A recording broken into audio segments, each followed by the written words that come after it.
Whether you're a skeptic or a believer, join me, Rob McConnell, as together we'll investigate the world of the paranormal and the science of parapsychology here on the X-Zone Radio TV show on XZBN and the X-Zone TV channel on Simul TV.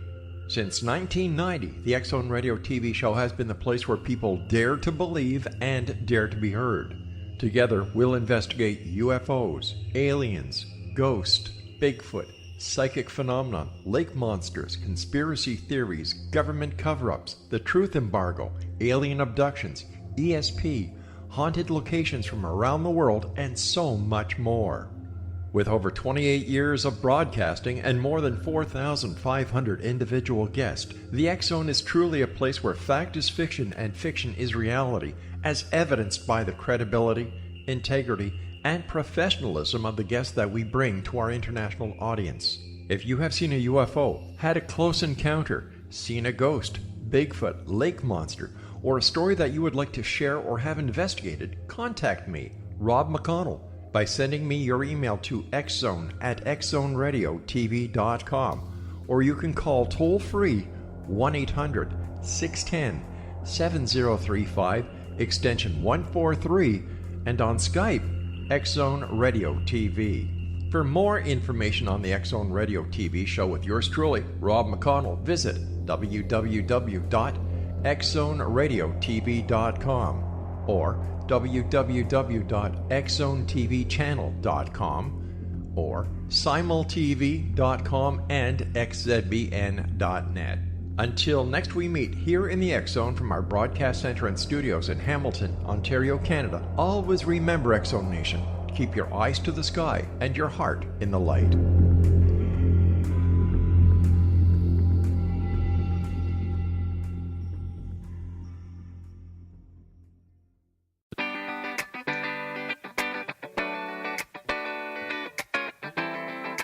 Welcome to the Connecting with Coincidence radio show with Dr. Bernie Beitman, MD, bringing together the world's synchronicity experts to help you use meaningful coincidences to develop spiritually, psychologically, and practically. For more information, put Connecting with Coincidence into your web browser to find the book, website, Psychology Today blog, YouTube channel, and Facebook page. And now, here is the host of the Connecting with Coincidence radio show, Dr. Bernie Beitman, MD. Welcome to Connecting with Coincidence. I'm your host, Dr. Bernie Beitman, MD, and I'm going to tell you a story told to me recently by my friend Frank Pasciuti, a psychologist in town who is interested in parapsychology as well as regular psychology. Frank is interested in past lives, experiences his own past lives, and helps others experience theirs.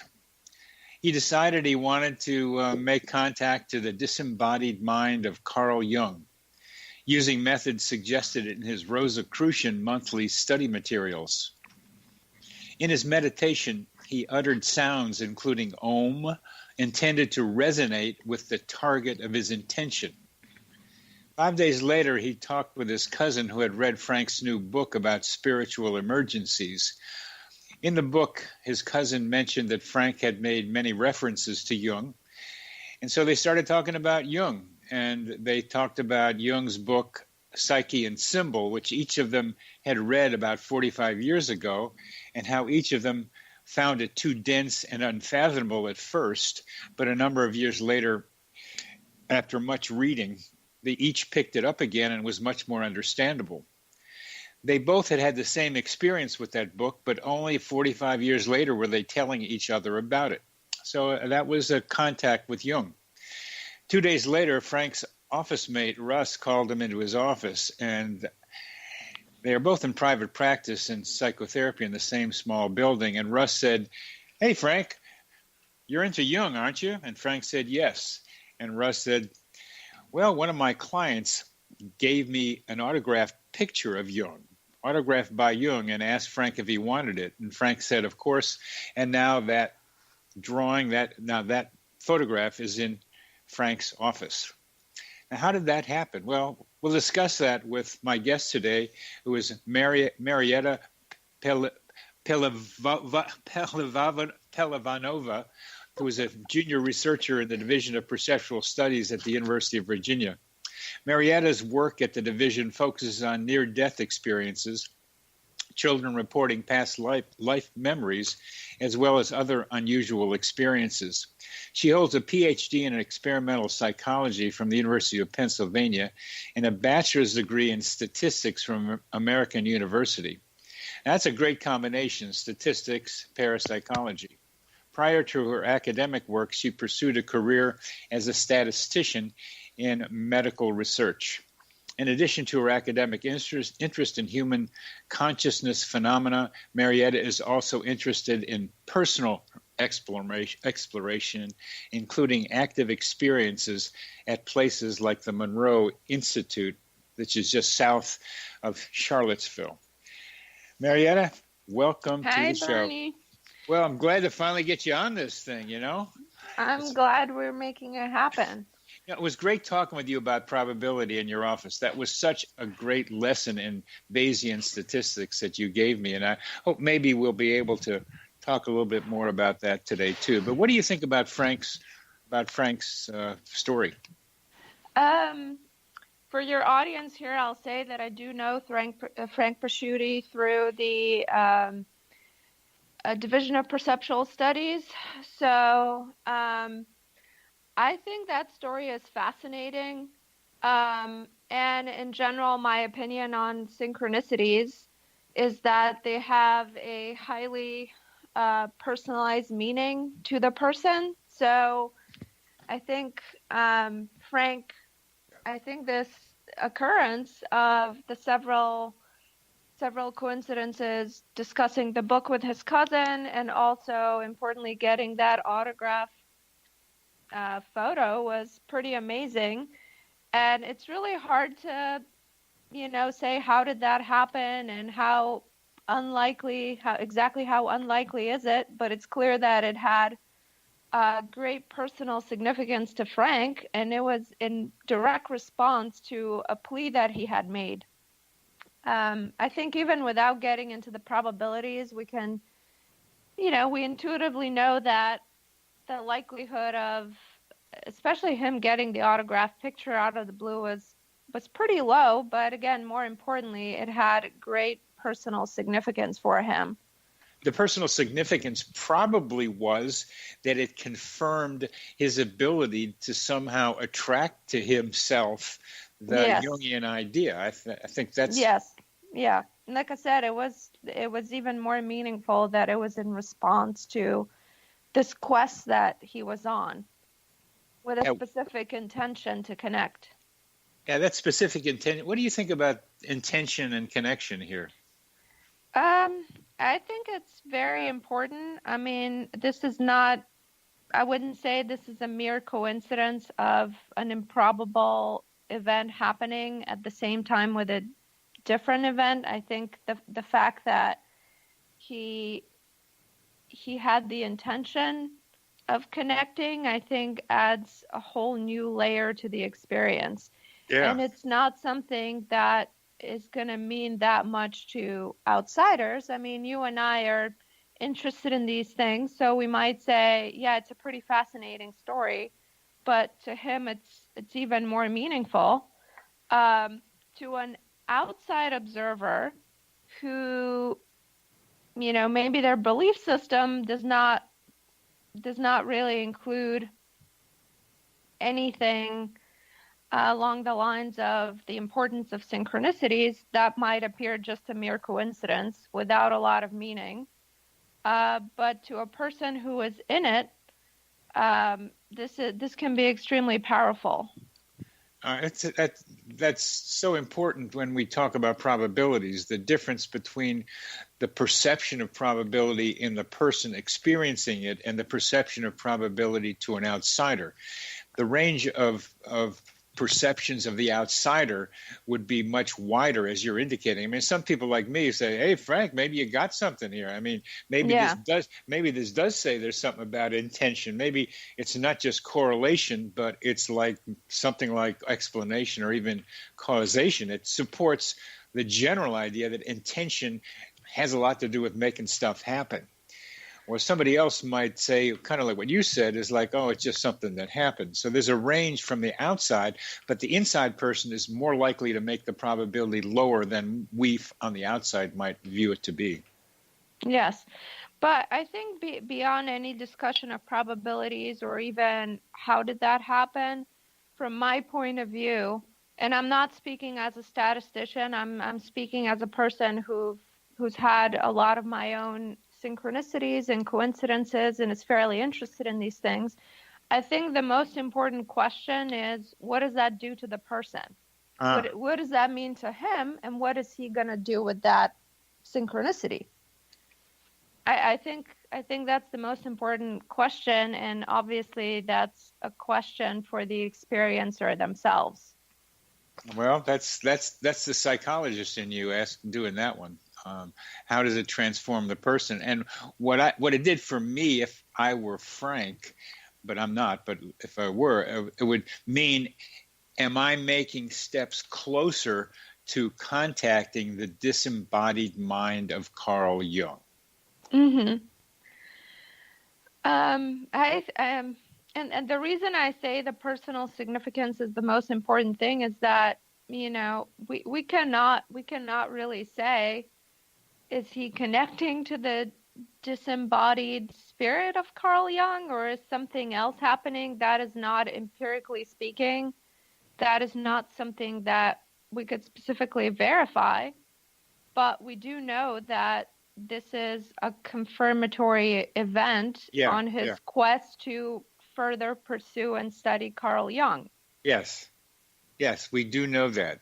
And given that he experiences his own past lives, Frank does, and helps other people experience what he thinks are past lives in them, that together with this, getting the photograph particularly, will make him think he's on his way. And Frank and I both know another Frank who claims to be talking with the spirit of Carl Jung as well as other people. Mm-hmm. So I guess this is Frank's attempt to get out into the mind of Jung and maybe other people as well. So this having you talk about coincidences and synchronicity is really a valuable thing for our listeners, because you balance both sides of the statistical. So you're well trained in statistics and you are well experienced in synchronicity. And just hearing how you go back and forth between the two, I think, is very valuable, because I've had 3 statisticians on the show, and they're all statisticians purely. Nobody is like you, where you go between both of them. So we have another minute left in this segment. How do you balance those two together? I think in terms of balancing perspectives, I think in both life and certainly in science, you have to be analytical and reasonable and try to examine the evidence. But at the same time, I do know from my personal experience that there is more that we could see and we can measure. So to me, really, it's not a dichotomy. These things are not in conflict. It's just different ways of looking at things, different perspectives, and in certain situations, one is more applicable than the other. And we'll stop right there with this segment. Our guest today is Marieta Pehlivanova, who is a junior researcher at the Division of Perceptual Studies here at University of Virginia.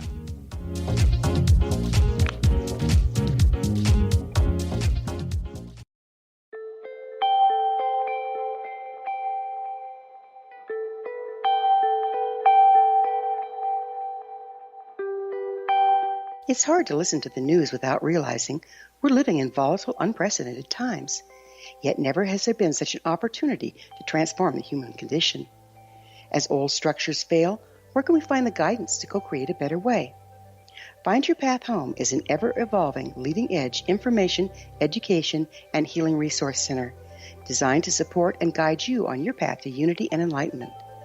Based on sound principles employed by shaman worldwide, we provide techniques that can support you through the current transitions, offering online shamanic classes, international long-distance shamanic healing sessions, complimentary Mission Evolution radio episodes and Stairway to Heaven TV vignettes, seminars, retreats, and much more. All of this can be found on findyourpathhome.com. So I was watching the X Zone TV channel last night when I was abducted by aliens, and they kept repeating to me over and over again, simultv.com, simultv.com. What's simultv.com? That's what I asked them. They had it written on the side of their UFO. How do you spell that? UFO. No, I mean simultv.com. simultv.com. simultv.com. Right. simultv.com. Interesting that you were abducted by aliens in a simultv.com UFO last night. Oh, yeah? Yeah. Now that you mention it, I remember now last night I was awakened from a deep sleep. My great-grandmother was standing there. She said she'd come from the hereafter to tell me about simultv.com. She even spelled it out for me. simultv.com, sonny boy. simultv.com. simultv.com, sonny boy. Wow. Yeah. Guys, you'll never guess what my psychic guru just told me. simultv.com. Exactly. Are you guys psychic too? Of course. We all know about simultv.com. simultv.com.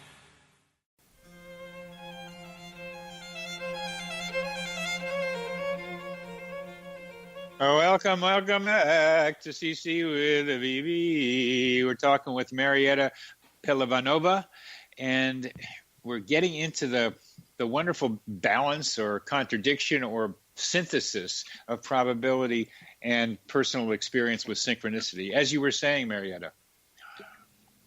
So, as I was saying, when a seeming coincidence happens, statisticians can get into various calculations of probabilities. If data is available, we could come up with a relatively precise estimate in certain cases of what is the probability of a certain coincidence happening. And it may be the case that this coincidence is extremely, extremely unlikely. However, if even very unlikely events, given enough time, could happen by chance. Given enough time, that given enough time is a crucial part of it. Go ahead. So that could be explained by probability alone. However, what differentiates that from a synchronicity is the meaning it has to the person, and sometimes the emotional content. It could be while it's happening, there's this immediate recognition of, wow, this is a very significant coincidence that's happening right now. And sometimes it could even happen as a response to a question you've asked or some decision you have to make. Like in the case of Frank, that occurrence happened after he had expressed the intention of connecting with Carl Jung. So I think it's the personal significance and the meaning for this particular person, possibly for no one else in the world, that makes it a meaningful event. And that's why in my personal dealings with these things, I do have the statistics and probability training, but I really don't think that that's the most relevant thing. Yeah, a synchronicity can seem more meaningful if the coincidence was extremely unlikely, but that's not the thing that makes it a synchronicity. It's the meaning it has to the person and the impact. All right. I love gathering these different definitions of synchronicity and as well as coincidence here. And for you, a coincidence becomes a synchronicity when it has a high level of personal meaning. Yes, and that is very subjective for the person, because the same quote-unquote coincidence could happen for a different person, and it has no meaning for them. Yes. It has no impact.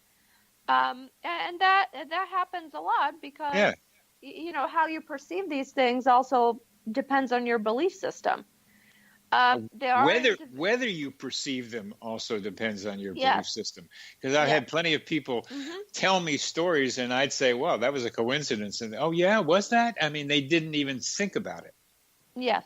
So it's whether you see them or not. And my job in this life is to make people more aware of seeing them.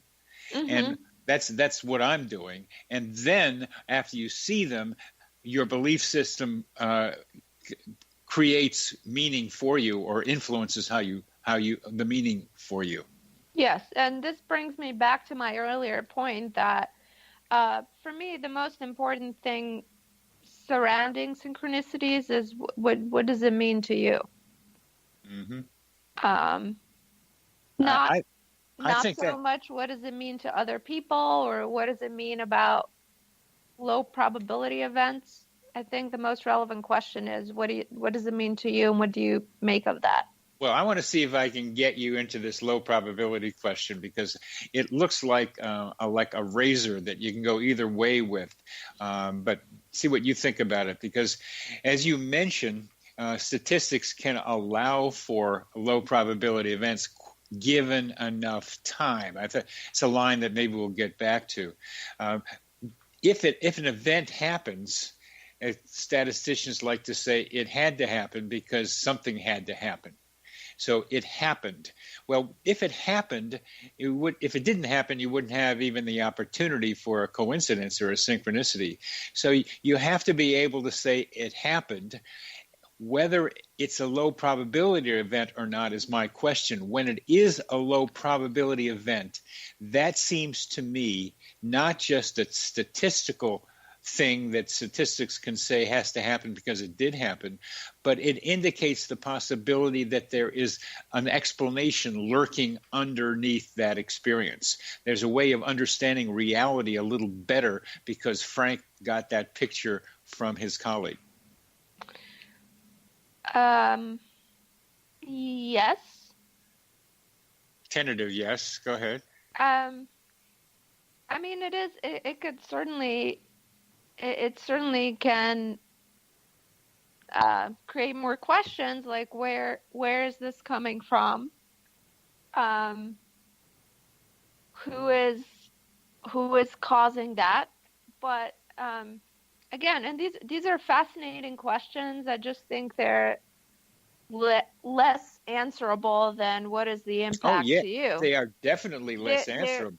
Yes. I don't necessarily know if these are questions that could be answered empirically, but they're certainly fascinating questions. The way you get to doing empirical evaluations is to ask the question first. Yes. And it is a fascinating question because even when I was in school studying statistics many years ago, I was fascinated by the dichotomy of I believe in randomness in the world, and there's very precise probabilistic distributions that describe human processes very well. Uh-huh.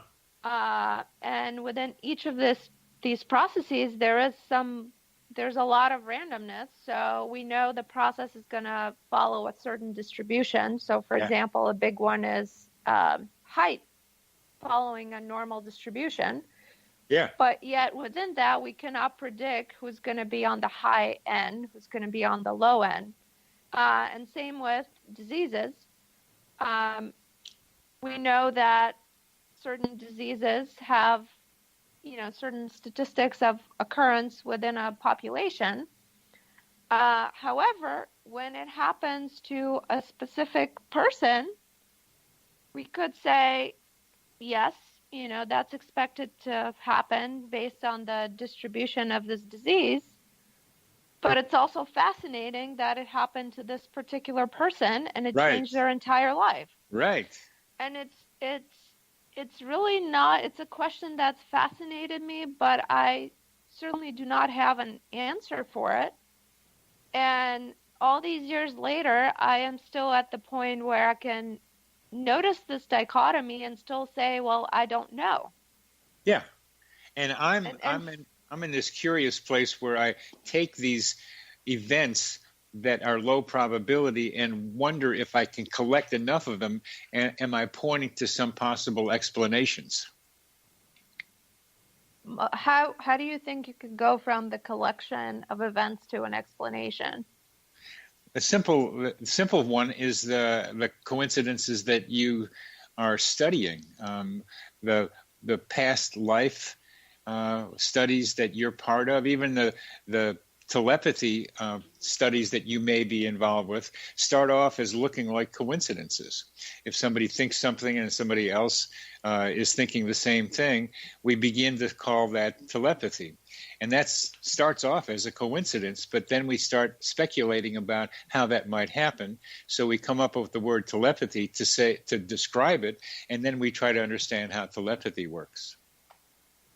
Mm-hmm. Yeah, I think these would be examples of different types of coincidences. Yes. And even in those cases, adults, we are collecting data on purported past life memories of children. Yeah. And sometimes are able to verify some of the statements they're making about the life of a deceased person. Yeah. So we have a large collection of these cases, yet we're still, as far as an explanation of how and why this is happening, it's still a mystery. Yeah, it's still a mystery, but you're collecting the data, and it's a mystery that looks like it should have an explanation, even though we don't have it yet. Yes, and we certainly have cases that are compelling enough that it would seem almost impossible to get such a match between the statements of the child and the deceased person merely by chance. Yeah, you can't just call that just a coincidence. There's something else going on, and the two explanations around we have for that are that there is a sense of self that gets conveyed from one generation to the next, or also or there are pockets of minds up in a kind of mental atmosphere to which the child is tuning into. Mm-hmm. Yeah, go ahead. These become very speculative, but we're coming to the end of this segment, and to me, the low probability events like these, like the child reporting something like this, do point to another question, one that we can't answer, that our minds are not developed enough, our science is not developed enough, but still you got to wonder how it happens.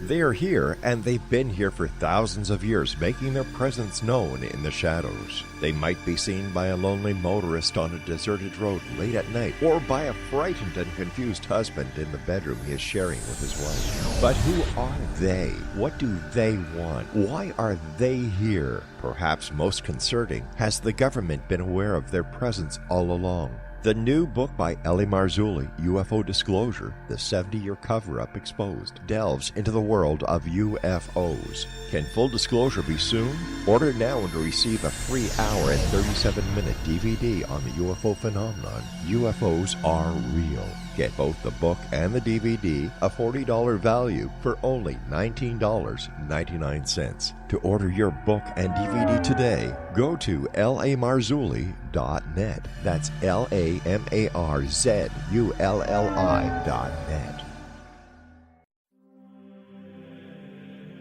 Rob McConnell here, presenting an overview for Nicholas Paul Jennings, author of a fascinating book, Amen. It presents facts revealed by Egyptologists, facts that enable us to understand why Amen is the beginning of creation of God. It provides recommendations for religious leaders of the major religions to unify their beliefs and teach the Word of God. Love one another. Amen informs people how mankind conceived God. It was the Egyptians that developed the concepts of a soul, a hereafter, and Son of God. And finally, after the worship of many gods, they conceived the belief in one universal God, the maker of all there is.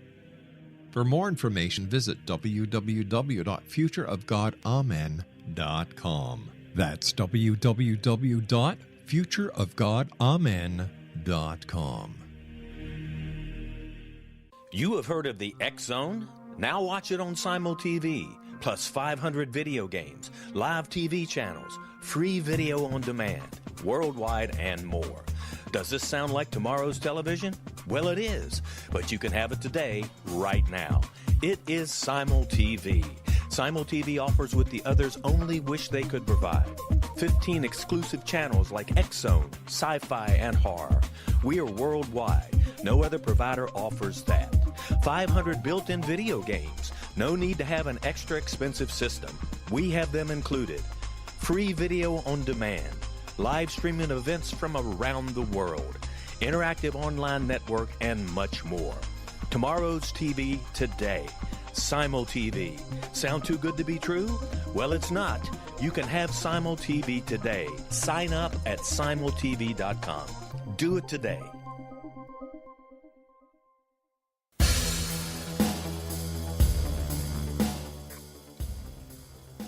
Welcome back to CC with BB.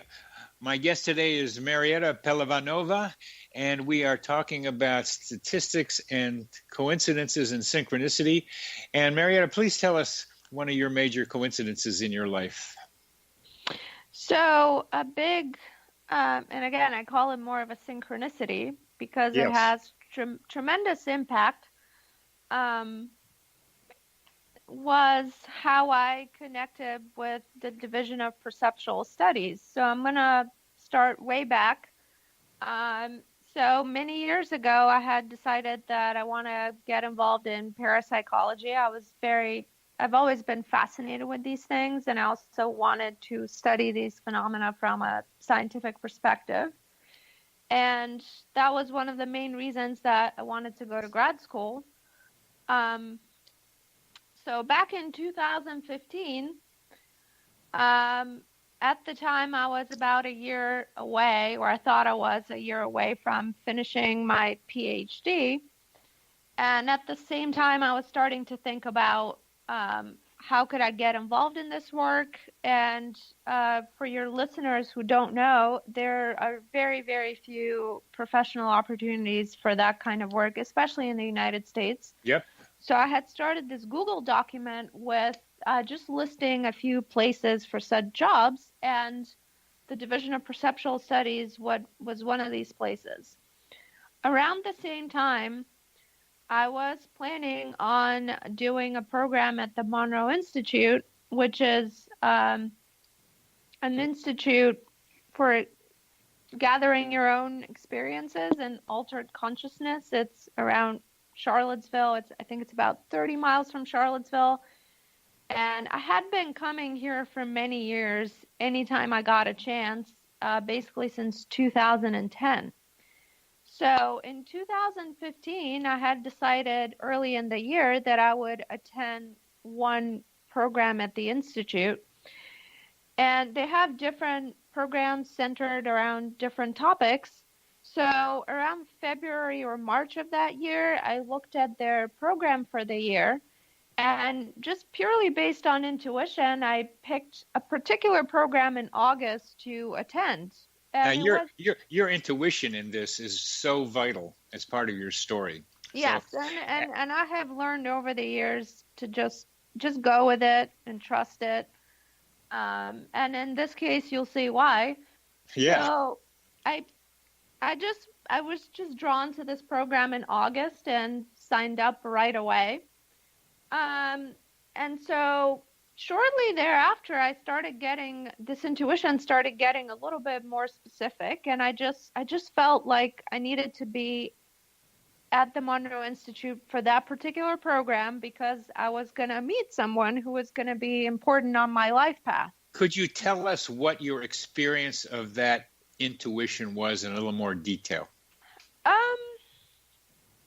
It was, I can't say that it had any like physiological correlates or anything. It was just a sense of just knowing. A sense of just knowing. Okay. Yeah. And the closer I got to the program, the stronger it got. And I had actually written that up in my journal early on, and had even told some of my friends, I am going to the Monroe Institute because I have to meet someone very important. And one of the two possibilities that had come to me through knowing was that I was going to meet someone who was going to be related to this parapsychology work that I want to be involved in.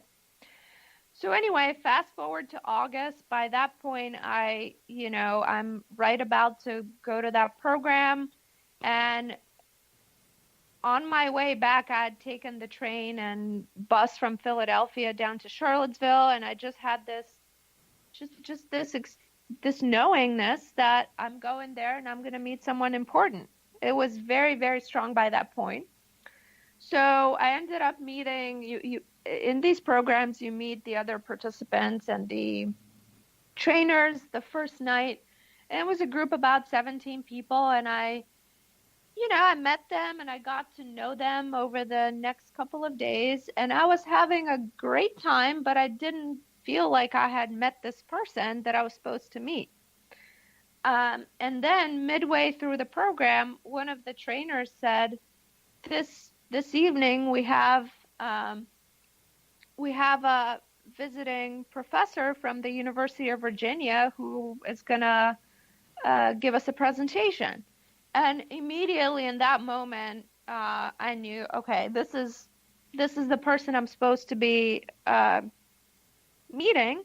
And of course, I met Dr. Ross Dunseith, who is the DOPS's lab director. I apologize, the engineer of the lab. Yeah, before you go about Rob, about him, Ross, who I know quite well, your intuition, when as I listen to it, and our listeners are probably listening the same way, is almost like a companion of yours. It's like a real life pal that is sitting there telling you yes in louder and louder terms. You're getting closer. You're getting closer. Like if you're blindfolded and somebody's saying you're getting warmer and warmer, trying to find something that you're supposed to be looking for. It's so much a part of you that I don't think you realize how that, unlike how I think relatively rare, maybe it is out there in the world. I wish I could say I had that kind of intuition about everything, but that is not the case. I mean, this occurrence was so big, and how I ended up coming here and working in DOPS, it was a huge part of my life path. So I think my intuition was particularly strong on that, but I don't have that same level of intuition for other things. How did you know to trust this if you don't have the same level with other things? Because I had other occurrences earlier in my life where I trusted my intuition, and I saw that it led me to something right and good. And I really think it's like a muscle. Yeah. The more you trust it, i.e. the more you work the muscle, the stronger it gets, and it works for you. And part of the trouble where the muscle analogy doesn't work so well is sometimes some intuitions are not right for you. So you have to make a distinction between the ones that you want to exercise and make it stronger, and ones that are a little bit like going to lead you down the wrong path. Yes. I think, and again, that's a very personal question. Yes. Because intuition can also come in different modalities for different people. For me, it was that sense of knowingness, and sometimes it's been more of a gut reaction, and for other people it may be auditory or visual. So it is a matter of the person exploring their own intuition and going with it and seeing where it takes them. Very good. And that comes in different channels. For you, it was a sense of knowing. Yes. Okay. And other people, as you say, gut, it can be visual, it can be auditory. Yes. These are very important because I try to, in these programs, try to find when people are talking about intuition to talk about it the way we're talking about it, to help our audience be more confident that they have information accessible to them if they're able to tune into it and then exercise it the way you just have described you're doing. Yes. So please continue. You met Ross. So as I was saying, the trainer said, we have this visitor from DOPS, and I immediately in that moment again knew, okay, this is the person I was supposed to meet. And I started fretting about how am I going to talk to him? How is it going to happen? And then I realized, okay, you've made it that far. It's going to happen. Don't worry about it. So the way things unfolded was that there's the communal dining room, and we had dinner and lunch there before activities. And I was actually late for dinner and showed up, and there was only one table of people still eating. And sure enough, Ross was at the table. There was one empty seat next to him, so I immediately sat down. I'm laughing because I wanted to hear another story like that. It was a guy that showed up at the last seat at a wedding and sat next to a guy who offered him a job. So it's the same kind of story. It's really good. Go ahead. Yes. And so at that point, I started talking to Ross, and I was thinking, do I ask him? Do I not ask him? And then I decided, oh, well, I might as well. And I asked him, do you have any openings for postdoctoral positions? Because I'm about to finish my PhD, and I'm extremely interested in DOPS's work. And Ross said, it's funny you should say that, because we've been looking for funding for such a position either for next year or 2 years from now. And I thought, okay, great. This is a great beginning. And I actually did not expect him to say that, because I had been looking at their website, and there was nothing on the website that suggested they're looking for a postdoc or anything like that. So I thought, this is amazing. So then we continued talking, and Ross was interested in what I was studying in grad school, and I was interested in what they were doing. And I kind of even lost track of my agenda. I was just really enjoying the conversation. And then Ross asked me a question that was another extremely coincidental and synchronistic and transcendental moment. Well, but maybe I could let's hold on to that for our next segment, because this is a great story, and it reminds me of when I was chairman of psychiatry and needed to have people fill jobs. They just showed up, and that's the other side of this story. You're listening to Connecting with Coincidence with your host, Dr. Bernie Beitman, MD, on the X-Zone Broadcast Network, and our guest today is Marieta Pehlivanova.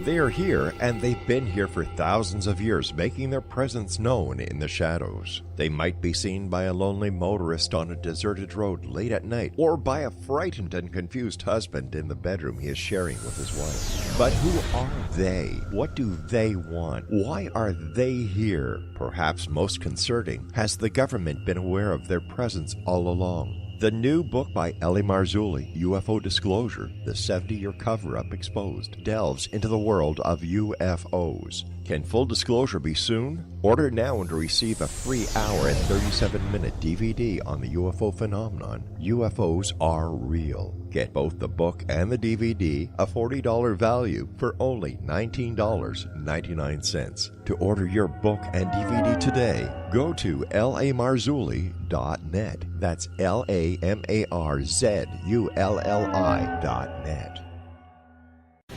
Christopher Fulton is a survivor of the national security state. All he wanted to do was preserve history when he acquired a Cartier watch from the estate of President Kennedy's personal secretary. But that simple act set off a terrible chain reaction. He was pursued by the U.S. Justice Department and the FBI, thrust into the middle of the U.S. government's Assassination Records Review Board, even monitored and pursued by the Russian government. All because that Cartier watch was the missing link of evidence, a timepiece worn by JFK that fateful day in Dallas, a link resulting in Christopher being incarcerated and attacked for 9 years because he opened a hidden chapter in history. The intriguing journey outlined fully in Christopher Fulton's memoir, The Inheritance, is available now through TrineDay.com or Amazon.com. The Inheritance, Poisoned Fruit of JFK's Assassination by Christopher and Michelle Fulton is a must-read, an incredible tale of how easily our own government can overrule justice. The Inheritance, Poisoned Fruit of JFK's Assassination. Welcome back to CC with BB. My guest is Marieta Pehlivanova, and we are talking about a major coincidence in her life, a synchronicity that was very meaningful to her. And you were sitting there talking with Ross at TMI, the Monroe Institute, and he said something. What was that? So he said, and do you know statistics? And by that point, we had been talking about my training in experimental psychology, and I was getting a PhD in experimental psychology, and he had no idea about my background in statistics. Like I said, I had a bachelor's degree in statistics, and after my undergrad degree, I worked as a biostatistician in medicine for a while, and then I transitioned to experimental psychology and cognitive neuroscience. So when he asked that question, it was, again, it created this very transcendent experience for me. I am sure it only took me a few seconds to respond, but it really felt like time that I was in this time vortex, and I could experience a very, and it's really hard to describe in words, but I felt like I was in this eternal moment where time got stretched out, and I could see in that moment, not visually, but I did understand how this was the person I was supposed to meet, and this was the gift that I was supposed to receive for listening to my intuition and making it to this program. And in that moment, I also knew beyond doubt that everything that I had done in my life so far and all these different things that I had pursued were leading me to that moment so that I could have this conversation and make this connection. And it also felt like there was no other person on earth who could be in my shoes at this moment. This was the subjective experience on my side.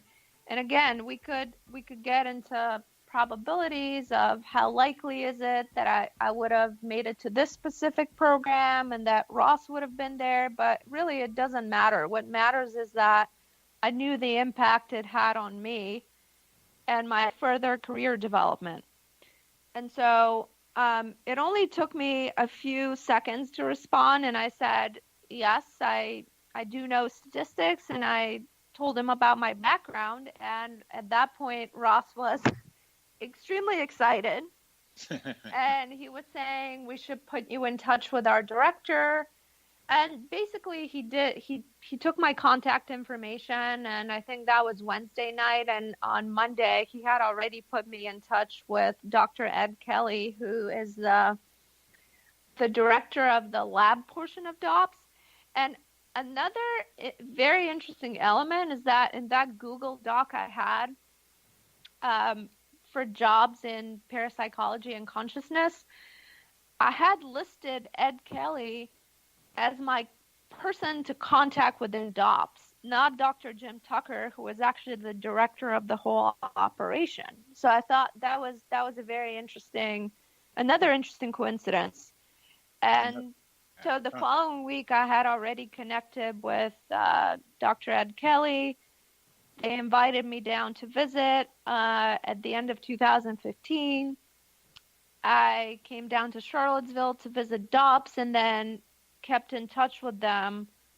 I could go on with this story. I mean, there's so many coincidences around how they were able to bring me on board. Well, I think the major one is, do you know statistics? But along with that is that I love it that the only chair open was there. I think of a lot of this as a dance, what goes on with us, especially when we're tuned into a flow kind of place. It just, things move. You were late. There was one seat left at the one table, and that's right next to Ross. I like that one because it's dance-like. But what it makes me also wonder about, thinking about how to explain it, because I go for explanations even though they're not there. One of the statisticians I had in the program said that trying to figure out explanations for these events is bad for your mental health. I would agree with that, but again, I also don't think it's the most relevant question, because no probabilities that anyone could come up with to try to tell me, yeah, well, it was not that unlikely. It doesn't really matter, because to me it was a huge transcendental and transformational moment. I do understand that, but I'm interested in information transfer. I mean, we got the internet, which wasn't around 30 years ago, ways of getting information in ways that we never thought were possible, and so quickly. There you were getting information, Marieta. You were receiving information somehow. Sure, but I cannot say where the information came from. No, you can't say, and I'm not even asking you to talk about that with me, because your belief system does not include having to do this sort of exercise. Mine does. Mm-hmm. So I try to go for it. I'm not trying to get you to do it, but I will talk about psi-mediated instrumental responses. The idea that psi helps our behavior in ways that we're not quite sure of to get to things to happen that we need to have happen. And to me, you were getting information from somewhere, somehow, that was really verified by each of the things you described, including our being able to talk on this show. So I wonder about how that happens. And in parapsychology, the closest that came was psi-mediated instrumental responses, Rex Stanford's work. I call it human GPS, getting to where you need to be. That's funny. Why is that funny? It's funny in a great way. I like the human GPS. It's a little easier it's a little easier than PMIR. Which is and in a way, this is what happened in my case, because it got me to be where I needed to be so I can make this connection. Yeah. So if we call it a name like human GPS, and we know that there are at least 3 satellites out there helping us find our way in our cars to where we need to be, that's a metaphor to me about how you got to sit next to Ross. There's something out there that you tuned into that triangulated you information-wise to get to be sitting right next to him. Right. And I also like this metaphor because there are people who are willing to listen to the GPS, and there are people who are not so willing, or on a particular destination, they may not be interested in using GPS. Right. So it goes back to this idea of the individual person and how they use it, and whether they find it helpful, whether they can even hear it. I think there's vast differences between people in these things. Oh, yeah. Now, we're coming to the end, but let's talk about belief systems, as you're starting to talk about, and how they influence people's behavior in this regard. I think, as I said before, your belief system is going to determine, or at least influence, whether you perceive these coincidences and what you make of them. Now, I think at one extreme, there's the belief system that says no coincidence is ever meaningful. And I personally, I made it clear that that's not my personal belief system. And at the other end, though, you have the belief system of every coincidence is meaningful. Yep. And then I've also met people like that who everything that seems remotely coincidental is full of meaning for them. So I do think it's a continuum, and where you stand on this continuum also interact with the things that happen to produce the effect for you. So I don't think it's purely the belief system that determines what happens, but like most complex human traits, I think that is also a combination of factors, and your belief system influences what you make of the coincidence. Yes. Yes. And it's an interesting question if we could quantify that. I certainly have encountered a lot of people, especially at various spiritual retreats, who really look into every small seeming coincidence that happens. I also think this is a little bit of an extreme position. Yes, like it is. The other end of the spectrum, but yeah. Again, it's a personal matter for the person to decide on. Well, my answer to that question is practicality. It's like, what's the cash value of paying attention to which coincidences? How do you pick ones to pay attention to? Some of them are just like a lot of fun, and some of them are like you're on the right path. It's easy. Yes. And some of them are like, what? Like yours. Yes. And so which ones do you pay attention to? I think some people get overwhelmed by coincidences. Yeah. And some of them contact me trying to like figure out how to do, what am I going to do with all these coincidences? So it does vary so much among people about what they do with them, and even how many seem to happen to them. Mm-hmm. Well, we're coming to the end of this show, Marieta. It's been a long time coming, but you're delightful to speak with, and I'm so glad that we finally. Thank you. You're welcome. I am too. Very Thank glad you, you got Bernie. You're welcome. You've been listening to the X Zone. You are listening to Connecting with Coincidence. I'm your host, Dr. Bernie Beitman, MD.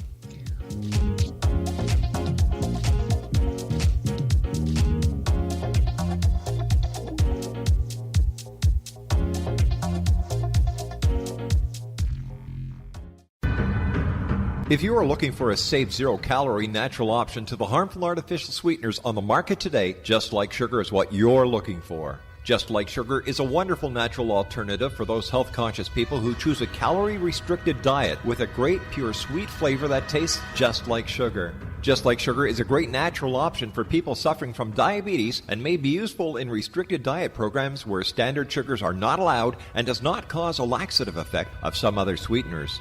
Just Like Sugar comprises a perfect blend of chicory root fiber, natural calcium, natural vitamin C, and Just Like Sugar's sweetness comes from the natural flavors from the peel of the orange.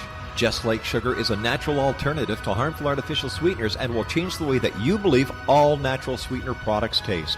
Just Like Sugar is available at your local Whole Foods markets, Wild Oats markets, Henry's, Sun Harvest, and many other fine natural food stores in the U.S., Canada, and worldwide. They are here, and they've been here for thousands of years, making their presence known in the shadows. They might be seen by a lonely motorist on a deserted road late at night, or by a frightened and confused husband in the bedroom he is sharing with his wife. But who are they? What do they want? Why are they here? Perhaps most concerning, has the government been aware of their presence all along? The new book by Eli Marzulli, UFO Disclosure, the 70-year cover-up exposed, delves into the world of UFOs. Can full disclosure be soon? Order now and receive a free hour and 37-minute DVD on the UFO phenomenon. UFOs are real. Get both the book and the DVD, a $40 value, for only $19.99. To order your book and DVD today, go to lamarzulli.net. That's LAMARZULLI.net. You have heard of the X Zone? Now watch it on Simul TV, plus 500 video games, live TV channels, free video on demand, worldwide, and more. Does this sound like tomorrow's television? Well, it is, but you can have it today, right now. It is Simul TV. Simul TV offers what the others only wish they could provide. 15 exclusive channels like X-Zone, Sci-Fi, and Horror. We are worldwide. No other provider offers that. 500 built-in video games. No need to have an extra expensive system. We have them included. Free video on demand. Live streaming events from around the world. Interactive online network, and much more.